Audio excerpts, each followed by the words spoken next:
For me, lockdown was this time of pioneering entrepreneurship just from the four walls of our house. It's quite an incredible time for us as a family, and I find what Samuel said really encouraging and inspiring, but I'm not sure what you feel. You might find it encouraging and inspiring to think that's great for the Balkans, that's great that 10 groups are starting next week with Seeker Bible studies across wherever. But for me, it's just not been like that. I've not enjoyed online. I don't have these Seeker Bible studies. It's not been a great time. And what I want us to do is just stop and think about how God has been at work in lockdown and where we're moving on from here. We've been hearing some wonderful things the last few days about the importance of public proclamation. But we've also been hearing about the importance of reaching out to friends and being warm and generous in our approach, and also introducing to people to Jesus through Seeker Bible studies. And so as I talk, I just want us to remember the whole story, the whole picture of what we're doing. And I think that's what I love so much about what Samuel does. He's bonkers, right? And he just does lots of what he does, lots of social media, lots of public proclamation, lots and lots of warmth, lots of Seeker Bible studies. So how was lockdown for you? How did you find it? Did you feel that God was at work in your life, or do you look back and just feel quite frustrated? Right at the start, I was reading a book by Dawson called Contending for the Faith. It's the history of the evangelical movement in the universities and colleges and how it started. And I was really inspired by these words. Douglas shares a key lesson learnt by students in World War I that I think we really need to listen to today. He says, the Spirit does not depend on material conditions. The Spirit is not in chains.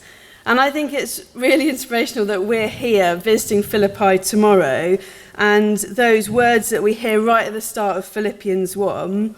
Now I want you to know, brothers and sisters, that what has happened to me has actually served to advance the gospel. Remember those prison that Samuel and the others managed to get themselves into? As a result, it's become clear throughout the whole palace guard and to everyone else that I am in chains for Christ. And because of my chains, most of the brothers and sisters have become confident in the Lord and dare all the more to proclaim the gospel without fear. And so as we look back on the last 18 months and wonder maybe what's been going on, maybe we don't have the success stories of the Balkans, maybe we don't have lots of good things to talk about, I want us to remember that the Spirit does not depend upon material conditions. And being on the regional team, that's my job, I get to hear of these incredible stories of how God is at work. So it's not just Samuel. You talk to Giovanni, wherever he is, and he's had an incredible time, this small church in Italy, reaching out to the world. There have been some great stories of how God has been at work in lockdown. And so I want to encourage us not to feel frustrated, but as we look forward to the coming years and we think rightly about proclaiming the gospel in creative ways, to raise curiosity, to speak truth about Jesus Christ, I want us to think about how we do that and who we're doing it to. And I think that's really important. In lockdown, we were stuck in Southampton, 2 little girls, 2 guinea pigs, a cat and my husband. And right at the start, I prayed and I said, God, I feel frustrated. How can I reach out to my friends with the gospel if I'm in my house? And I felt God say to me, Nay, where do you think you shouldn't be? It's an odd thing to hear. The next thing that was coming up in the calendar was Halloween. As Christians, we've never celebrated Halloween. And so I just thought, well, we want to reach out to our community. We want to make friends and love people. We want to clearly communicate about Jesus. We need to do something that's coming up in the calendar. So I invited 2 friends round and I said, why don't we put something on in our community around Halloween, hoping that they would take my idea and make it happen. But they couldn't organise anything. So as a Christian who had never celebrated Halloween, fairly quickly I was running this Halloween trail.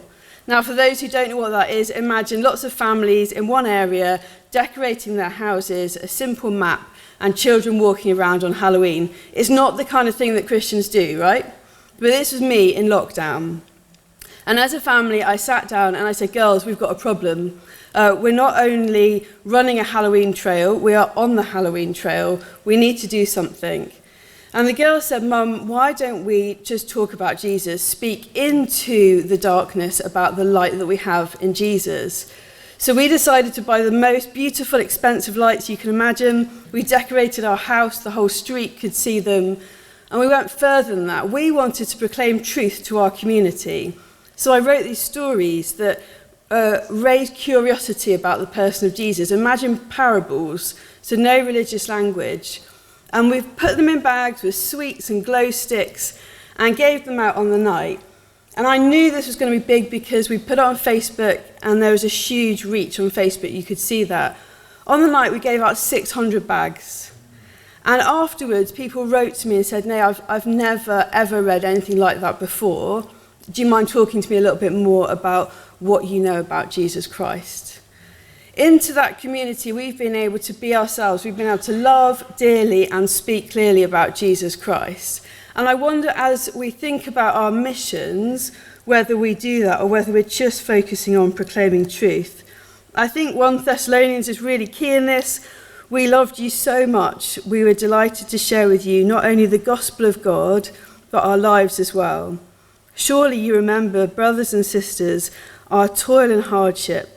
We work night and day in order not to be a burden to anyone while we preach the gospel of God to you.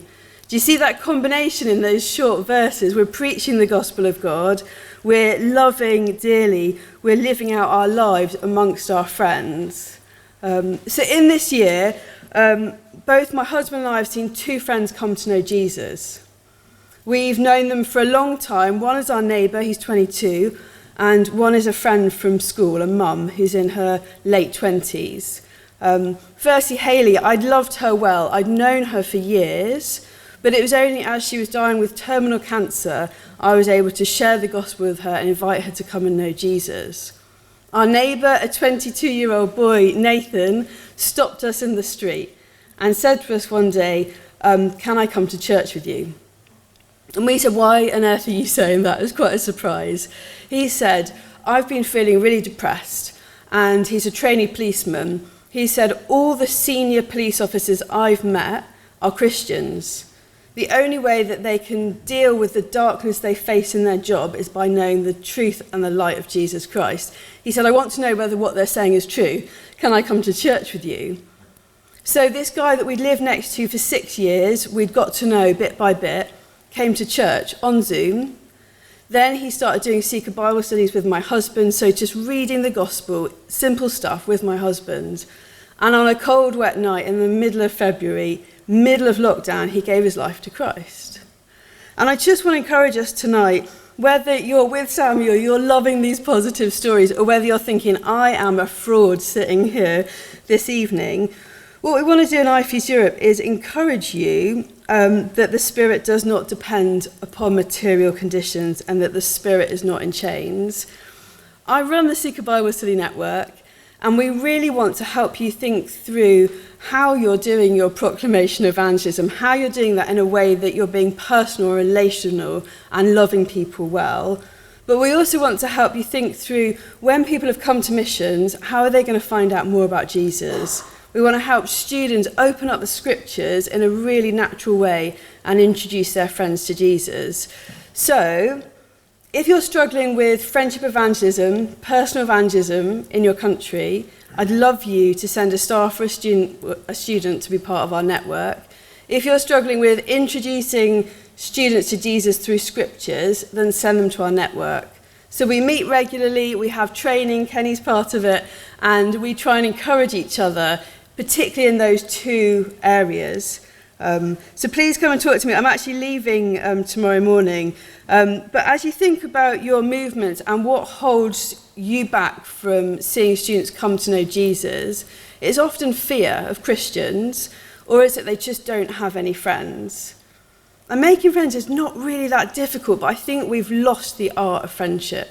And you might need to do some training, some encouragement with them. There's some great books that we're reading at the moment. I run a network of female evangelists, and we're reading Sam Chan's book, How to Talk About Jesus. There's 36 women from across Europe reading this book, and the stories coming out of just simple stories. This is changing how I think about community and friendship. So that's one thing you could do. You could start a book club where you read Sam Chan's book together with students and see the change that it makes. But most I'd love you just to send me somebody, and together we'll listen and learn and work out how to reach students for Jesus Christ. So thanks for listening.